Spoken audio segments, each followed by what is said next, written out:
Here we go.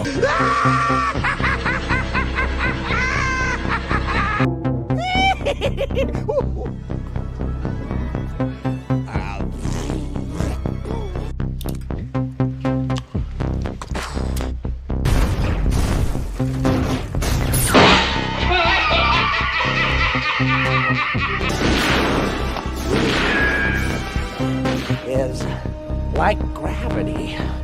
All it takes is a little push.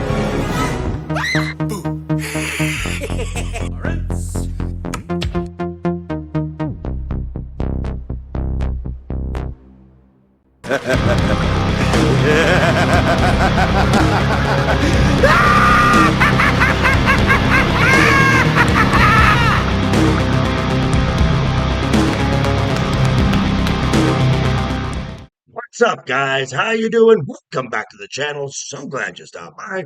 Man, if you are brand new here, allow me to say welcome. Grab a seat, stay a while, and as long as you're here, do me a couple favors. Go down and hit that subscribe button. Make sure to ring that notification bell. Make sure it says all so you know when the next video pops up. Hit that like button, and before you head out, drop a comment.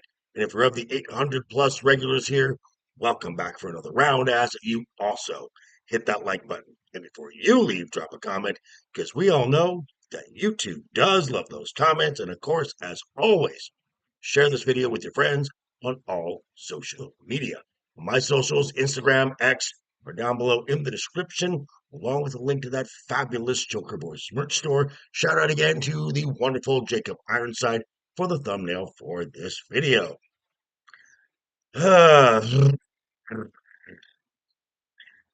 Cancel culture.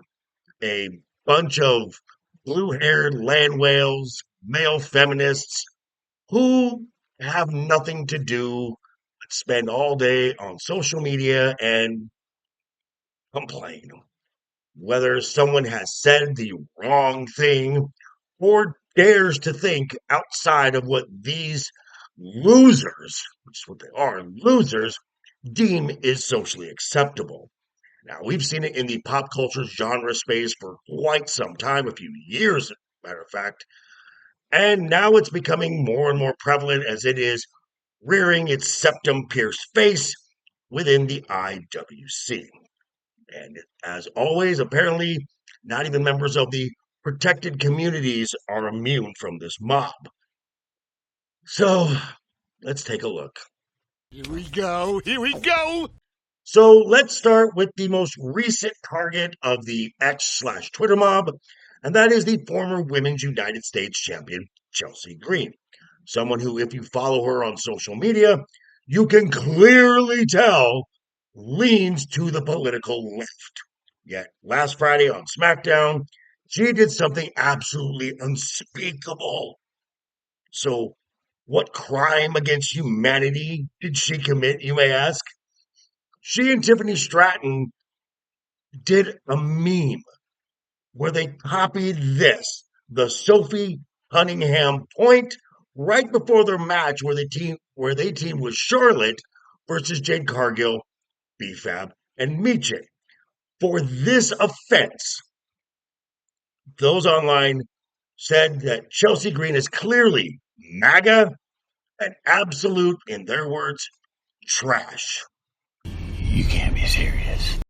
So after this, Chelsea took to social media to explain herself, which is really the only mistake Chelsea made in this. You should never engage these people in hopes to quell the backlash.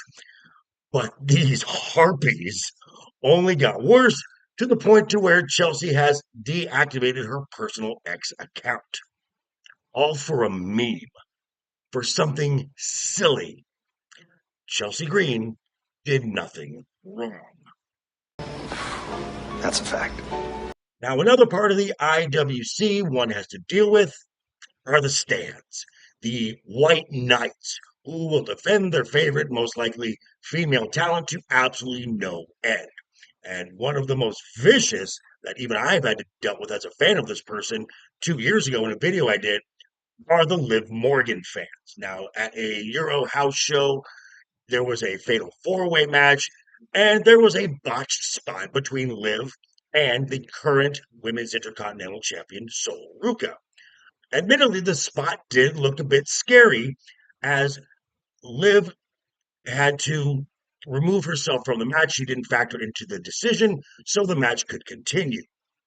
But like a pack of hyenas, the harassment online began flooding towards Sol Ruca to the point to where, like Chelsea Green, she has paused her X account. Now, if you look back at the spot itself, there was obviously some mistiming of this, but it was on the fault of Liv, which caused her to be in the wrong position.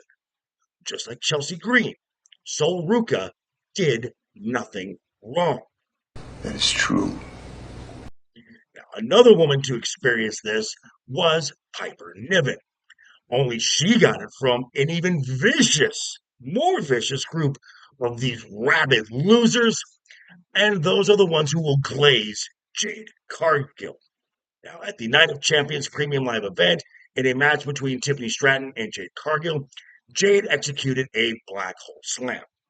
Piper, who was also a power wrestler herself, said the execution of the maneuver was a 5 out of 10 and that it was sloppy, pointing out where Jade avoided taking a few extra steps to ensure Tiffany Stratton's safety. Now, you would think Piper had committed a cardinal sin, the wave of body shaming and threats of violence toward a woman who is currently off TV because she is dealing with a potentially career ending neck injury. Calling out someone who is known for being sloppy in the ring to ensure that another talent's career is not cut short. And yet these are the people who advocate for women and who advocate for love and tolerance. Just like Chelsea Green, just like Sol Ruca, Piper Niven did nothing wrong. Obviously. And finally, a couple weeks ago, NXT had one of their major events, the Great American Bash. Now, the main event of that show, a new NXT Women's Champion was crowned, Kendal Gray. Now, you would think that this would be something that everyone could celebrate, unless you're one of the chronically offended, because within 24 hours, the torches and the pitchforks came out crying for Kendal Gray to not only be stripped of her title, but to be fired. And this was on behalf of the LGBTQIMOUSE community, as a tweet surfaced where Kendal Gray responded by calling someone, let's just say, a British cigarette. I know, the audacity of this. Now, for a little context here, Kendal Gray just recently turned 25. So when was this horrible tweet posted? Was it last month? Was it last year? Answer, 2014. 12 years ago, when she was 13 years old, a child. Now, the wokey wokes will come back with something to the effect of their rationale is, even at 13, she should have known better. Are you stupid or something? Personally, I think combing through the internet seeking out what children say says more about these people than it does Kendal Gray. I'm just saying. That's just something I just wanted to get off my chest, as it is just ridiculous, folks. And none of these women, Chelsea Green, Sol Ruca, Piper Niven, Kendal Gray, none of them did anything wrong. But these are just my thoughts. Let me know yours down below in the comments, and be sure to tune in tonight, 6 p.m. Pacific, right here on this channel, where me and the guys will be talking about this and a lot more. Of course, I'm talking about Wednesday night is overlooked. But yeah, thanks for stopping by, folks. Again, quick reminder before you head out the door, hit that subscribe button, ring that bell if you like the video, give it a thumbs up. If you didn't like the video, hey, thanks for sticking around this long. I appreciate it. And I will see you folks all very soon. Hope you're having a great week. Have a wonderful rest of the week ahead of you. Always have fun. Keep talking. Keep smiling. Till next time.